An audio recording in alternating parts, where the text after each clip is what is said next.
Hello everyone, I just wanted to make hopefully a short video today. I had this on my mind. I preached something of this. Today's Monday, July 20th. Yesterday, Sunday, July the 19th, we got to have a meeting at Meridianville, and I preached this. And I see that it extends far beyond Meridianville, and we're not getting to visit other churches, so I can't tell them about it in person. So I'm coming to you this way, and I'm going to be in the fourth chapter of Ephesians. I'm going to start with the first verse and maybe go through verse 6. And it says, I therefore, the prisoner of the Lord, beseech you that you walk worthy of the vocation wherewith you're called, with all lowliness and meekness, with long suffering, forbearing one another in love, endeavoring to keep the unity of the Spirit in the bond of peace. There is one body, one Spirit, even as you are called into one hope of your calling. One Lord, one faith, one baptism, one God and Father of all, who is above all and through all and in you all. His Spirit is within us. Endeavoring to keep the unity of the Spirit. Endeavor is when you try real hard. I mean, to me, that's like bending over backwards. When you endeavor to have unity, if there's anything that Satan would love to destroy in us, it's unity. I think this country was built on, there was people from all over the world came to America and started this, so the only Native Americans is the Indians, and so we're all a mixture of something else. You do ancestry, and it tells you that you're this or that or whatever, what parts of Europe you're from. So we've all come together and trying to live together as one. So we need to endeavor, bend over backwards, do all we can. I believe in that in a marriage. Me and Melinda's been married 52 years. We really close, but we still have to endeavor, try real hard. 1 Corinthians 12 through 31, I won't read parts of it probably. For as the body is one, and hath many members, and all the members of that one body being many are one body, so also is Christ. For by one Spirit we're all baptized into one body, whether we be Jews or Gentiles, whether we be bond or free, and have all been made, and have been all made to drink in one Spirit. For the body is not one member but many. If the foot shall say, because I am not the hand, I am not of the body, is it therefore not of the body? And if the ear should say, because I am not the eye, I am not of the body, is it therefore not of the body? If the whole body were an eye, where were the hearing? If the whole were hearing, where were the smelling? But now God hath set the members, every one of them, in the body, as it has pleased him. And if it were all one member, where were the body? But now they are many members, yet one body, and the eye cannot say to the hand, I have no need of thee, nor again the head to the feet, I have no need of you. Nay, much more those members of the body which seem to be more feeble are necessary. And those members of the body which we think to be less honorable, upon these we bestow more abundant honor, and our comely parts have more abundant comeliness. I remember when I was growing up, you'd go to the lunchroom at school, and there'd be the cheerleaders and the football players, and then there'd be some dirty-faced person that didn't even hardly have a lunch.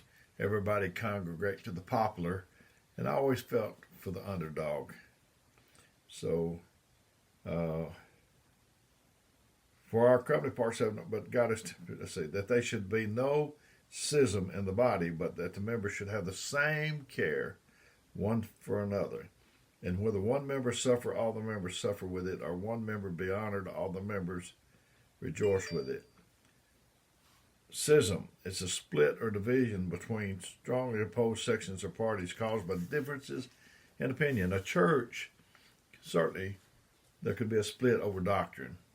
But we overlook sometimes that this differences of opinion. If we don't consider what someone else thinks about a subject. Um, Me and Melinda came from different backgrounds, um, and not being tolerant with somebody else's opinion can cause a division. Um, I may not see things like you do, and you may not see things like I do, but if we agree on the main value, if we agree on the main principles of the doctrine, we should be able to make a go of it. And myself, I don't look for everybody to agree with me. I don't look for yes men necessarily, and just have people that just see everything my way. I need balance. I need people that can help me see the other side. Uh, and we're going through hard times right now with the coronavirus. Uh, some people are taking a brave stance on it. I love them. Some people taking a very conservative stance on it. I love them. And if I'm on one side of that or the other, I don't need to look at the other side and look down my nose at them. As long as we come to agreement on doctrine. Daniel 12:7 said, "And I heard the man clothed in linen, which was upon the waters of the river, when he held up his right hand and his left hand unto heaven, and swore by him that liveth forever, that it shall be for a times and a half, and when he has accomplished to scatter the power of the holy people. All these things shall be finished." The coronavirus, COVID-19, whatever you want to call it, it's accomplishing what the enemy wants to accomplish. It's dividing us. We're divided out. And divide and conquer. That's one of the oldest army tactics that there ever was. If you can divide people, you can conquer them. Divide and rule. And that's certainly what Satan is trying to do. I remember when I was growing up, there was a group called the Beatles. I'm sure you've heard of them. And they had a song, and it said, "Come together." And when did they say come together in that song? They said right now. And if I've ever seen a time that the people of God, and they need to come together, it's right now. We need it more than ever. We can't afford to be divided out. Not at this time. We can't. We need to be together. I want to love and respect what you, not just about the coronavirus, not just about however you feel and however you do. I want to respect. I've seen things in people's homes the way they did their children and their wives. That wasn't my style of what I wanted to do, but I respect them. I respect their opinion, and they got just as much right. And as I said, we can be divided on opinions just as much as doctrine. We used to play a game when I was growing up, and it was called Red Rover. You'd line up. You can tell we didn't have Xboxes and all and Nintendos and things. We line up and you join hands. There'd be another line over facing you, and they would come towards you, and they was trying to break your line up. And if they did, they got to take one member, I think, of it. And we wouldn't just loosely hold each other's hands. We would form a tight knit. So that's the way we need to do right now with the children of God. Not just a loose, casual type respect and love. We need to have it very, very much. I know that in Iraq, they had that little war. We lost more people in friendly fire, or we lost a bunch of people in friendly fire. And let's don't kill each other. Let's don't accidentally do harm to another that's on our team, that's on God's team. Let's respect that. And Galatians 5:14 and 15 says, "For all the law is fulfilled in this one word. In one word, even this, thou shalt love thy neighbor as thyself. But if you bite and devour one another, take heed that you be not consumed one of another."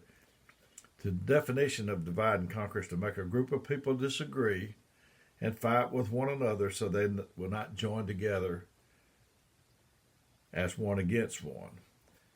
You know, you can take a stick and you can You can break it very easily, but you get a bunch of sticks, and it's sometimes if you get enough, it's impossible nearly to break it.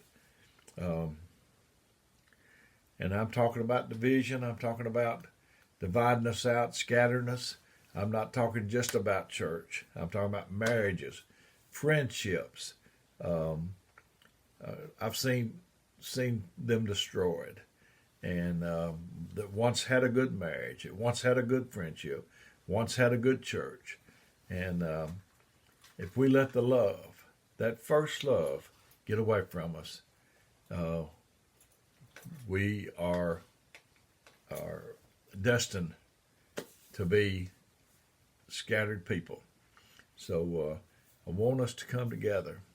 I want to understand you.